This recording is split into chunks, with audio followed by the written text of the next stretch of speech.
Podcast is brought to you by Primary Arms. Primary Arms seeks to provide the best shopping experience for everything firearms. With over 13,000 products from over 400 top brands, Primary Arms carries a complete selection of rifles, handguns, firearms parts, shooting gear, apparel, and more. Every order comes with a commitment to superior service, backed by fast shipping and an expert support team.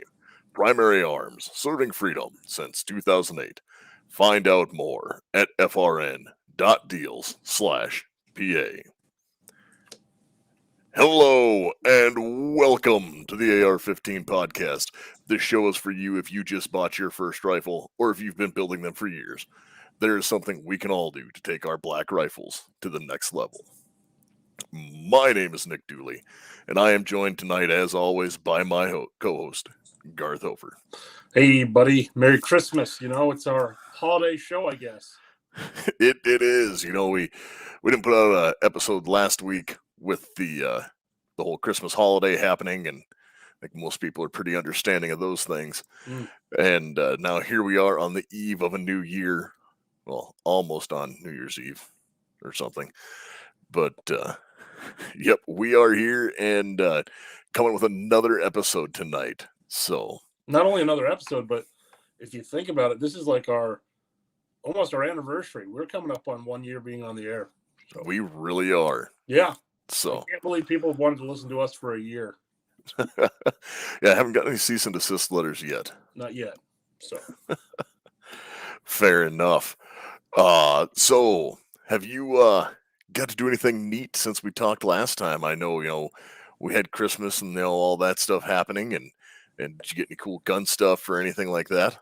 We actually haven't had Christmas because we've got some family members that are sick, and so we haven't done anything like that.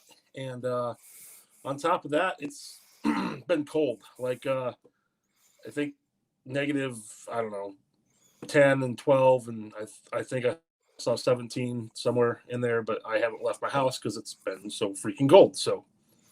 Well, fair enough. That's an easy time to understand saying, yeah, I'm not going outside. Yeah, pretty much. I mean, tomorrow is supposed to be 16, so if that's true, I'm going to take the 308 out to the farm tomorrow and play with that a little bit, I think. Well, that sounds like a good time. It hasn't been that cold where I am, so that works out. Aren't you lucky? Yep. So I have not done anything that interesting other than I did order some parts for me to play with in a year. Well, I did get a few new parts in the mail, so from our friends over at We Like Shooting. So shooting from Aqua Defense. Yes, yeah, that's what it was. Yep. Too many people. Yep. No, I am excited to try out those muzzle devices that they sent over, and so that will be a great thing to get to. I just ordered some parts to keep going on that Aero Precision EPC build I have. So got parts for the lower for that, so that will be ready and waiting when I get home to put together. Nice. That'll be exciting. Oh yeah. I mean, it's not like I wouldn't lock myself in a room with a bunch of gun parts for a week or something like that. Yeah, no. So for our, we are having, a lot of things coming up, or, with this episode, and the training tip for this week is going to be a little bit different than what we normally do because it is going to play a lot with one of the things we're going to talk about. So for our training tip this week, isn't really something you even need to go to the range for. You can do a this week's training tip from your desk. Okay. So learning your dope. So you do need to do that best. It is easier to do at the range, and it's best to do that where you're out shooting at distances to learn where your rifle is hitting especially with the load you use most commonly. Mm. So the dope is the common term for knowing where your rounds are going to impact, and things of that nature. Where as they keep coming up, and where if you have a zero, you zero it, and it's okay. Yep, I'm dead nuts on at 50 meters or 25 meters, and then where your impacts are at 50, 75, 100, 150, 200, 300, however far out you're shooting. Much like you did, where you took your blade out or something like that, and then learned where to shoot with it for your holdovers. Yep. That's learning the dope on your rifle. So as you learn that stuff, that actually has a lot to do with what we're talking about tonight and barrel length. Yeah, barrels are a key essential part of the gun, and I'm excited to talk about them. Yep. So I guess that was enough of a enough time to segue into the topic for tonight. So we'll just get right down to talking about barrels. Cool. Let's do it. Where do you want to start, bud? I've got so many questions for you. Well, you can just go ahead and start. If we wanted to get into, I mean, obviously, I can take a random deep dive down into some history and talk about like the very first AR barrels or M16 barrels are a lot different than where they are now. So there's three major things you look at in an AR barrel. Obviously you have your barrel length for whatever application you want to do, Hmm. and for legal aspects, if it's going to be anything other than a rifle has to have a 16-inch barrel. Yep. Anything less than that would either be an SBR or a pistol, or in some cases an AOW, but that gets into weird esoteric laws. But um, no. So obviously the AR was originally as the M16, and specifically the M16A1, and the original M16s all had 20-inch barrels. So that is kind of where everyone starts at, and the 20-inch barrel that was originally fielded to the troops in Vietnam had a 1 in 12-inch rifling. Was there any specific reason they were 20-inch? Just to That ask was that how they question. were that was how they were designed, and it actually has to do. So we talked about barrel length, and then there's the gas system length, Hmm. which has to do with how long that gas tube is. And with the rifle length gas system, in a 20-inch barrel, that had to do with the dwell time. So the dwell time is the time between the round firing and then going out of the end of the muzzle, and then how the gases work with that. So when gassed properly and not overgassed, and there's some other things that go into that. Seth, we'll get to that question in a minute. But the it had to do with dwell time.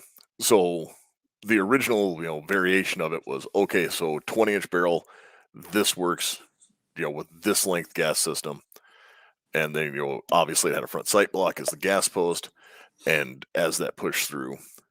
But the problem with having a 1 in 12-inch rifling was the round they selected. Okay. So the the lower the number is the faster the twist. So like the M4s and the M16s use now all use a 1 in 7 twist, Mm-hmm. and a 1 in 7 twist will stabilize a heavier bullet. Okay. So a 1 in 12 twist that was in the original M16, when you tried to use a 62 grain bullet, it didn't stabilize it that well because it didn't spin it fast enough for that heavy bullet. Is that where you got a lot of key holding then, stuff like that? Yes, that is where you got a lot of that. You would see 1 in 12 on a lot of civilian 223 rifles, and that would be for your 40 grain varmint rounds and things of that nature.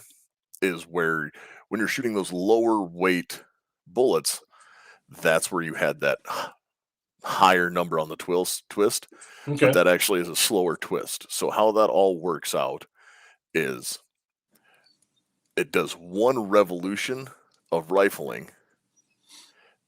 So it's the one is the first number almost exclusively. I don't think I've ever seen one with like a two, but so it's one revolution in 12 inches. So Okay. you had to go 1 full foot in order to get that bullet to spin one rotation. So when you cut that down with the heavier bullets, it would impart more speed, which works just like spiraling a football. Sure. So the faster it spins, the more accurate it is as it flies. Where the slower it spins, and when you have mass and centripetal force, and there's a whole bunch of other physicky things that get into with those things that I'm not going to go down the rabbit hole of. All right. Sure. Okay. But so rifle twist, rifle length, and then gas system length. Yes. So as we talked about a little bit ago, there's the gas system lengths that you have on the barrel. So you have rifle length, and I don't have all those numbers pulled up in front of me. I mean, I probably could, the magic of Google, pull them up and talk about them. But the three different, or well, I shouldn't say three, the four major uh, gas system lengths are okay. So as I pulled it up here and see it in front of me, the rifle length is a 12-inch, 12 inches to the gas port. Mid is 9 inches, carbine is 7, and pistol is 4-inch. Okay. So that's where you see, the differences when you look at it. It's okay, well, this has a, X length gas system. That has to do partially for reliability and partially for, how long your barrel is for it to even function correctly. So there was a ill-fated, like very, very short-term produced rifle by Colt that was called the Dissipator. It was a AR-15, and it had a 16-inch barrel with a rifle-length gas system. Well, in order to get that to run properly, you had to seriously overgas and then change how your springs were set up at the back, and it didn't generally work that well. I know that PSA makes a Dissipator upper, but if you take everything apart on them, you will see they're actually running a shorter gas system, and they just have that front sight block up towards the muzzle Okay. to keep that reliability happening. So that was a little bit on gas systems and length, and then barrel twist. So most of your current, like when I bought my first AR, like 1-9 and 1-7 were two very popular. I think they still are the most popular barrel twist rates. You'll Yeah. also see a lot of 1-8. Like I have, I think 3 barrels that are 1-8 twist, and it's just they work well with a larger variety. You can shoot those lighter weight varmint loads, and they don't spin apart like they do on the super fast rifling. Mm-hmm. So a 1-7, when you're shooting like a 35 grain varmint grenade or something like that, it'll actually cause the bullet to spin so fast that it'll tear itself apart in flight. Just looking up barrel twist here on my phone here just to see what the most. And I think most of my barrels are actually a 1-7 twist. So yeah, but 1-7 is one of the most common ones. Well, coming from most factory guns, since I'm not a builder per se. Yep, and I've custom or I haven't even really custom. I order a lot of 1-8 twist or 1-7, and that was at the time when I was really getting into them. I wanted to have the capability to go out and shoot prairie dogs with those lighter weight varmint rounds, and then still shoot the heavier bullets, but shooting like a 72 grain Sierra Match King wasn't as well suited in a 1-9 twist because it wouldn't stabilize quite as well for the heavier bullet. Yeah. So that comes back down to speeds and stuff like that, and how you if you're going to hand load, and Fair enough. because the reason for a longer barrel is has to do with the velocity, Yeah. and generally it's one of those things where people would often say that a shorter barrel is inaccurate, Hmm. and that is not true. A shorter barrel just has less velocity. But too long a barrel can also be a bad thing as well. Correct. So actually, I'm going to do one of those nifty screen share things, so you can see what it is that I'm looking at. And I have a chart here that was pulled up, and this was from rifleshooter.com. Perfect. And he started with a 26-inch barrel on a Remington 700. So, well, I understand it's a bolt-action rifle and not an AR, so there is a little bit of bleed off for gas system. One of the interesting things to look at on this is at 36 or at 26 inches, he had his velocity and is okay. Yep, that's where it's at. When you cut 2 inches off that barrel, Mm. you actually went up 30 feet per second. Yep. Because you're starting to get less draw. But the real thing that you want to look at is as you get down here to where most of the ARs will live at in this 20 inches where they start, and as this drops down, you can see it drops about 70 feet per second, per 2 inches, Hmm. and that really kind of sticks up all the way through, even down into the 16-inch barrels. And as you keep going down, obviously there's a giant drop off when you start dropping down below 10 inches. Yeah. Once you get below that 10-inch barrel, that's when you really start losing out on a lot of that velocity. So it's about it's just a shade over 1,000 feet per second different in a 20, but not even quite 1,000. It's about 300 feet per second. Or, well, let me do the math here quick. About 250 feet per second difference between Yeah. the 20 and the This is 16 and a half there. Yep. Yep. And so there is velocity that will be changed as that goes through, and well, that can be a substantial amount of velocity. I've also seen that much variation in some factory ammunition. Now, granted, it was Russian steel case stuff that was having an issue keeping velocity within 200 feet per second of each other when I was running it through a chronograph. But I have seen that much dispersion in factory ammunition before. Perfect. I guess where else do I want to take this? You mentioned gas blocks earlier, and I do have a question on that. Now, I just from doing a little research, are there such things as different gas blocks for an AR, or are we looking more at calibers then? If we're looking at things of that nature. So there are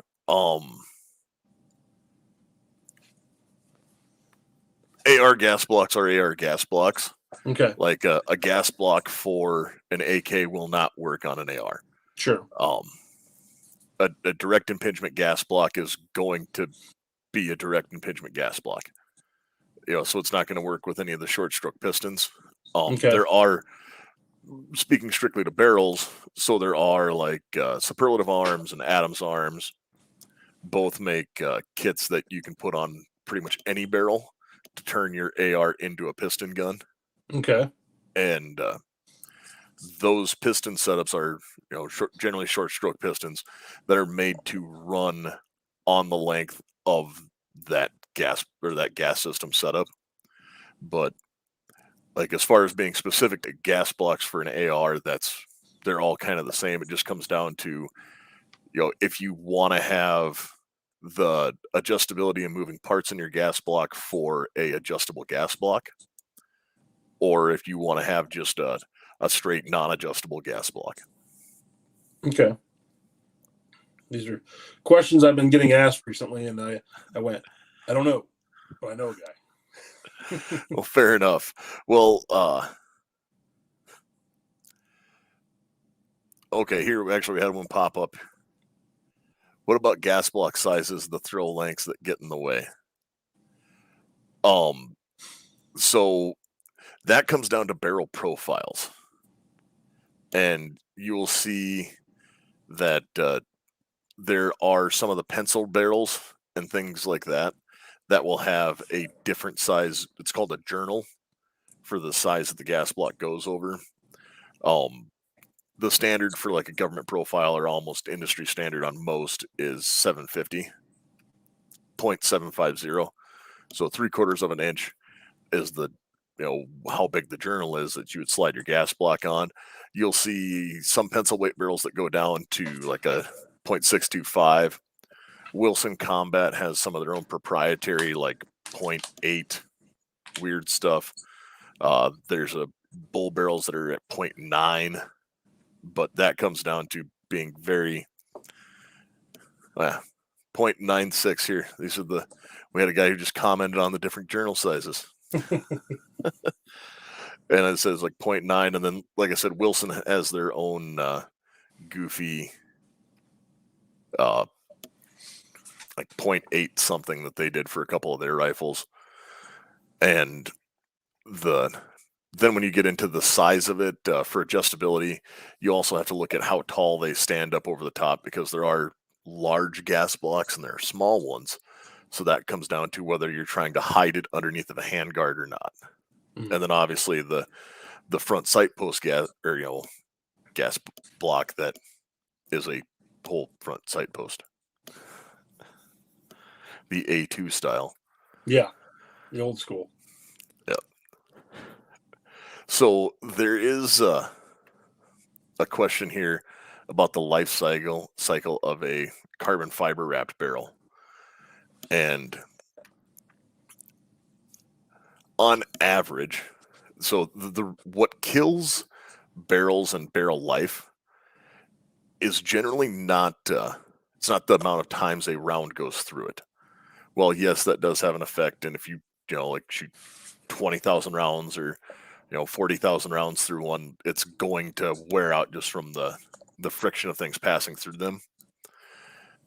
The biggest thing that kills barrels is heat. So rapid firing and things like that, that's the reason why you'll see machine guns have heavier barrels than like a pencil or a sporter profile.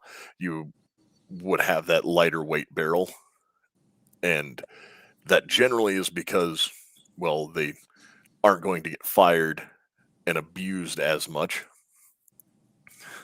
So heat kills barrels faster than anything. Now, the carbon fiber, I am not an expert on, and a lot of them are claiming in the 3,000 to 4,000 rounds, which shouldn't be an issue. So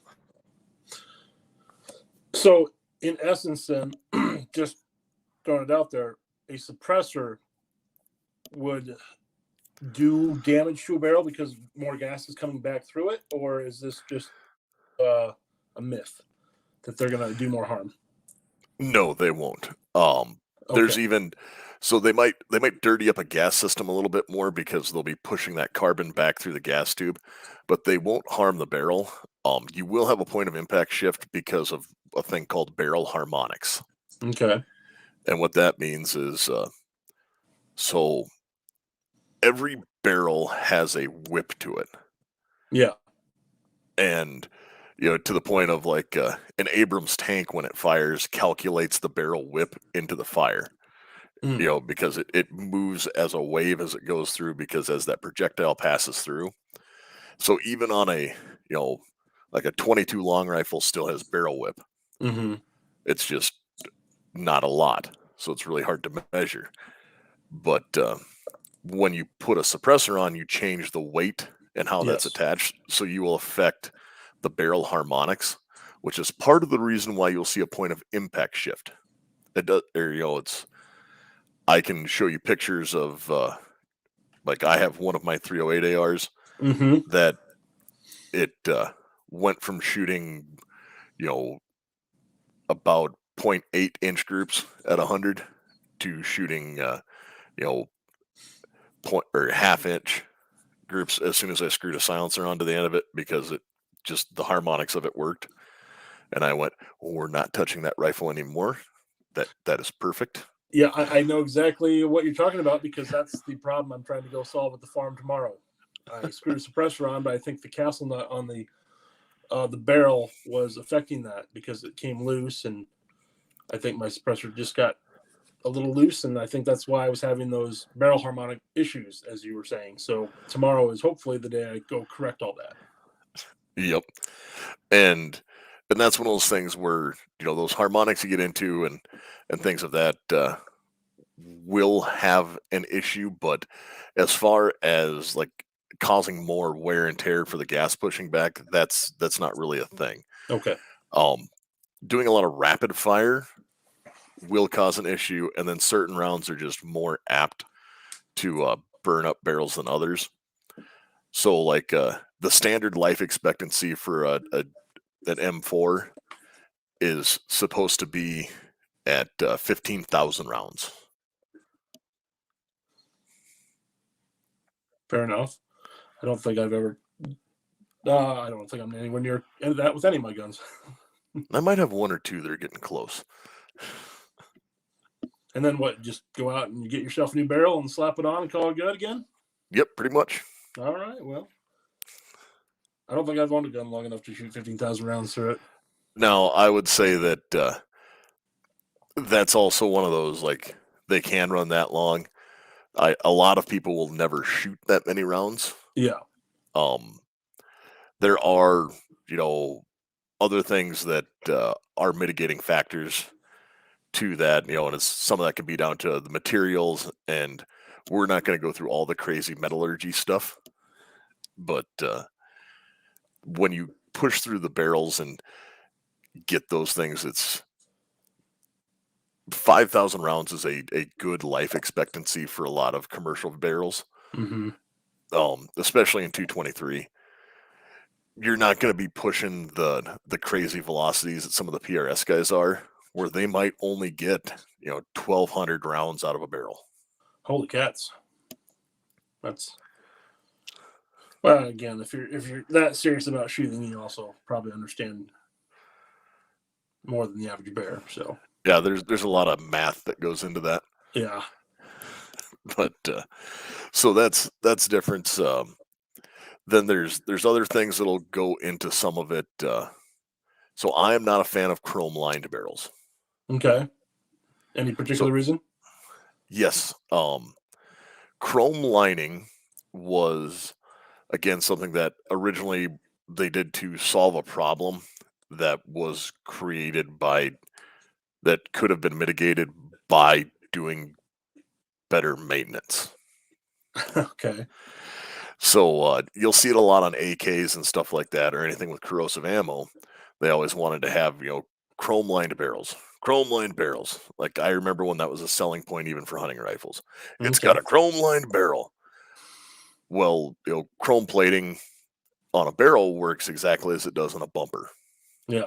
It's electrochemical plating where they take it to, they have a chromer and they send a charge through and they chrome plate the inside of the barrel. And they originally did that to stop corrosion when you had corrosive conditions or ammunition or things like that that would you know cause rust inside. Mm. So to have longevity, and then they go, well, it'll also harden it and it'll do this stuff. The only problem is you can never make it perfect all the way through. So you have different thicknesses of chrome plating through your bore.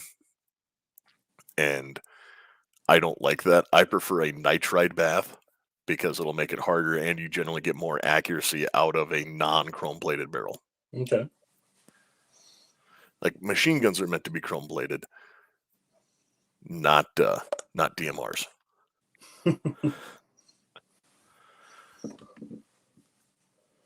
All right. Let's see here. What else do I got for you that might pop up? Do we have any listener questions while I'm digging through mine? Well, we have one that we'll go through, and for a more budget-friendly barrel, Roscoe or Ballistic Advantage, and I have both. I have Ballistic Advantage, and I like them both. They're fine barrels. Ballistic Advantage makes a great barrel. Mm. Um, I personally like my Roscoe more. It's I really like my Roscoe barrels on the rifles that have them, and like my favorite rifle for 223 has a Roscoe barrel on it, and that thing just shoots lights out. And what's the price point on something like that? Oh, let me Not to put you on the spot. put me on the spot because I can't remember anything.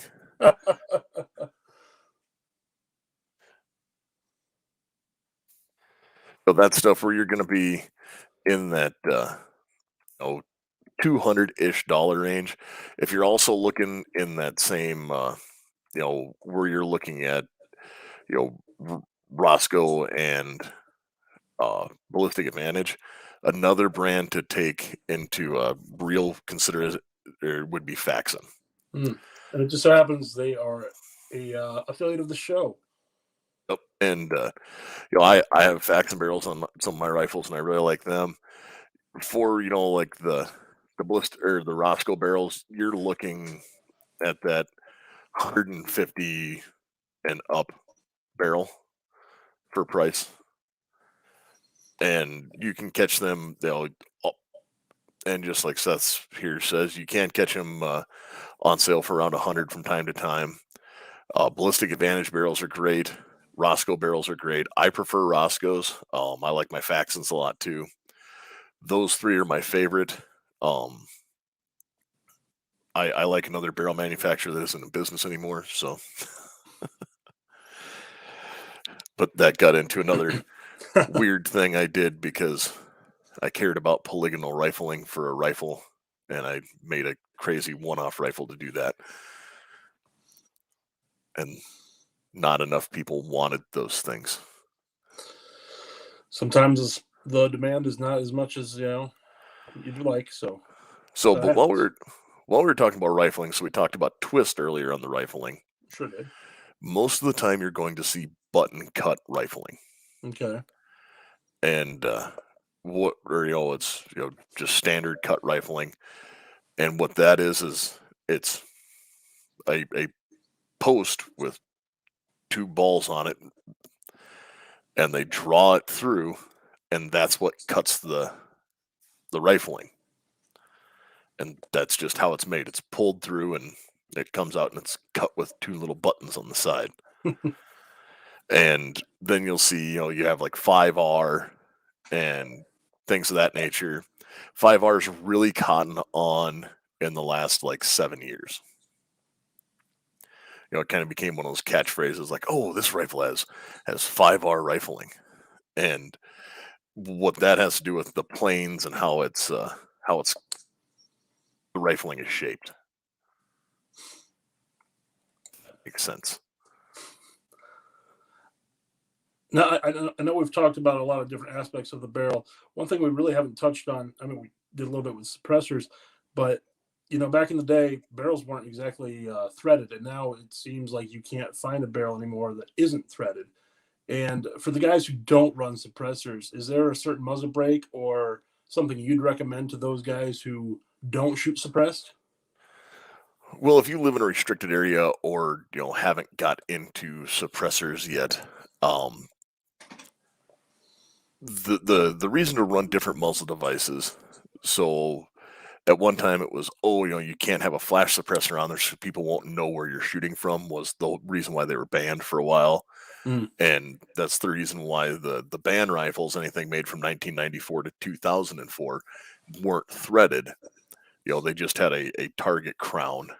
And so the crown is the very end of the barrel, and it's actually very important because as that comes out, as the gas comes out, it needs to be free of debris and clean and not marred up. because as the gases come out of there, it creates a nice little nest to do the final push for the bullet. Where if you have a or an incorrectly cut crown, it will actually cause bullet deflection. So you'll Okay. start keyholing or spinning things out because of how that crown looks. So target crown has you'll even see a lot of the threaded barrels will still have a target crown, Mm-hmm. and that's that gas comes out correctly. As far as muzzle devices go, that comes down to what it is you're trying to do, and especially what type of shooting you're trying to do, along with what environment you're in. Okay. So this is one where there is no right answer for everyone. Mm. If you're you know not looking to make things louder, then don't put a muzzle brake on it. Like if you throw a big 3-chamber muzzle brake on the end of it, or even like I used to call them the cookie cutter brakes because they're just like one giant cookie that had a blast chamber and it just threw all the sound to the side. Yeah.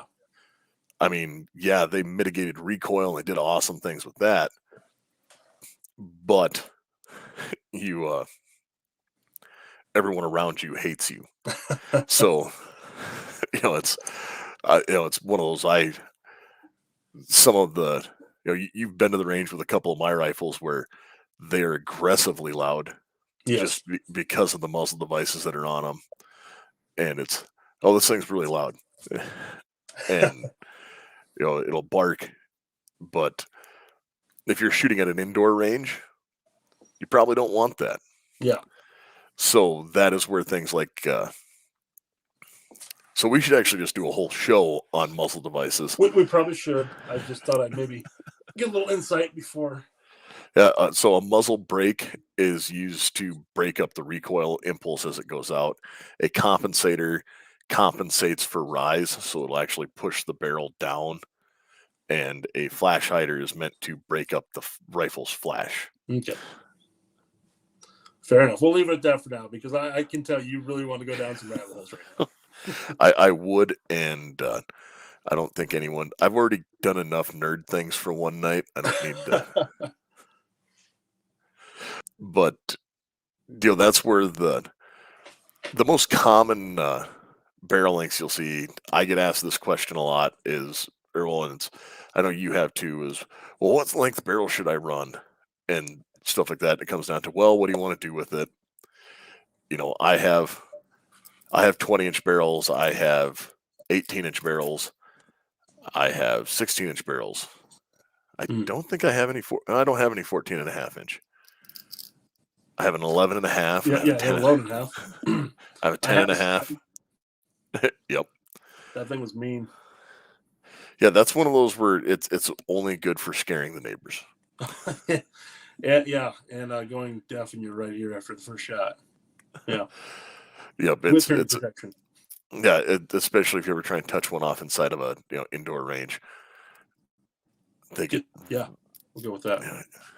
Yeah, shooting them inside is terrible. But no, so I will very rarely tell anyone to go below a 10.5-inch barrel. 10.5 is where if this is for 223 is where I cap out at. I say you don't need to do anything lower than that because at 10.5 you still have range and lethality. Yep. My first AR pistol I did was a 10.5-inch barrel, and then when I went back to redo it again to revisit it, I did an 11.5-inch, just because I knew I was going to run that gun suppressed all the time. Mm-hmm. And I did not want to beat up the gun as much. Fair enough. So a 10.5-inch gun that's suppressed will beat itself up. Yeah. A 11.5-inch gun is gentler on the piece of equipment itself. Okay. That has to do with like recoil impulses and as it comes back and overpressuring and gases and all that fun stuff. Is that why I was having so much issues with my 7-inch barrel? Yes. Okay. Well, I'm glad that thing is put away in the safe. And I've actually tried to pawn it off on several guys for a cheap price, and everyone's like, no, you can keep that. So. Yep. I remember telling you, like, I don't know if you should go with the 7. You should really. I wanted to be cool and do operator things, and now I just want to shoot guns. So. Yep. Yeah. You wanted to have that sweet SD look. Yeah, exactly. Yep. And that SD look was made for 9mm. Yeah. So. Yep. No, I totally understand. It's just that those were running that short, especially always suppressed, gets to be a bit of an issue.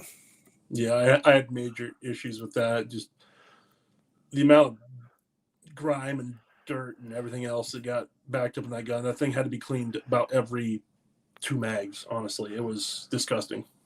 Yep. And that is not uncommon, because the other part of that is, so the reason why you get more velocity out of the barrel is because you were still pushing, you were still burning powder. So even at 20 inches, you're still like you're using almost all of your powder. Mm-hmm. You know, it's almost all burnt up. But at that 7-inch, you're still pushing unburnt powder out into that can and then having that pushed back into the gas system. Yeah. And then it just does terrible, nasty things to carbon. And Yeah. then I remember taking that apart and shaking out unburnt powder on my Yeah. bench. Yeah, it was a mistake to do that. But hey, lesson learned. Fair enough. Now, the one thing I will tell people to do is if you're doing a 300 blackout, an 8-inch barrel all the way. Mm-hmm. Because the 300 blackout, specifically in subsonic, but even on super, was designed to do everything it was going to do in like a 8.5-inch barrel. So, you know, I'll still run a 10 because, you know, that extra 2 inches. But it's that is one where running that 8-inch barrel is acceptable and fine to run. So I see Seth here posted a comment that he's running a J comp on a 14.5-inch pinned and welded, and that's a solid choice.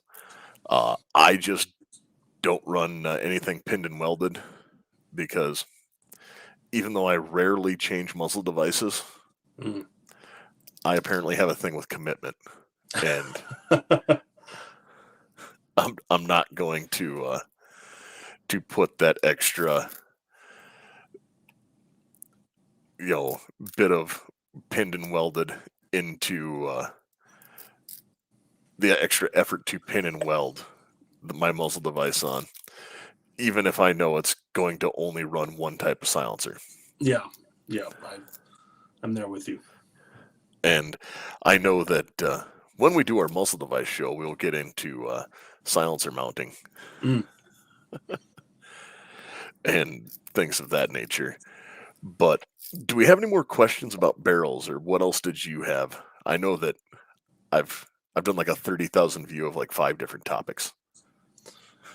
No, I think you covered everything I had questions on. So, and a few Lester questions as well. I think it was a nice introduction.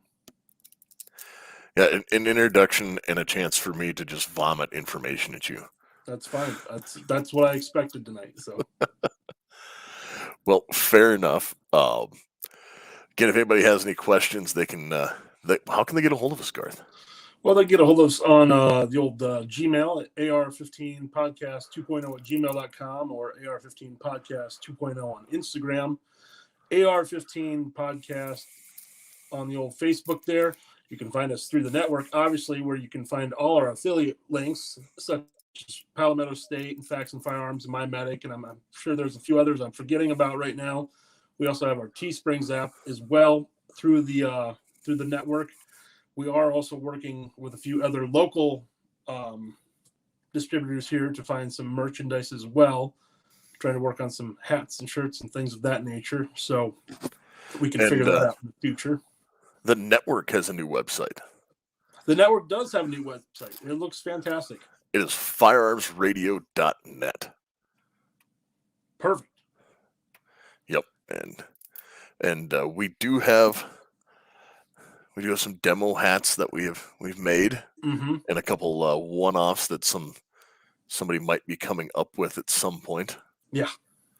And we're looking into some more stuff to get some different swag out to you guys. So if Absolutely. anybody's Oh, interested, and YouTube. Don't forget YouTube. We have YouTube as well. yep, AR-15 Podcast 2.0 on the YouTubes.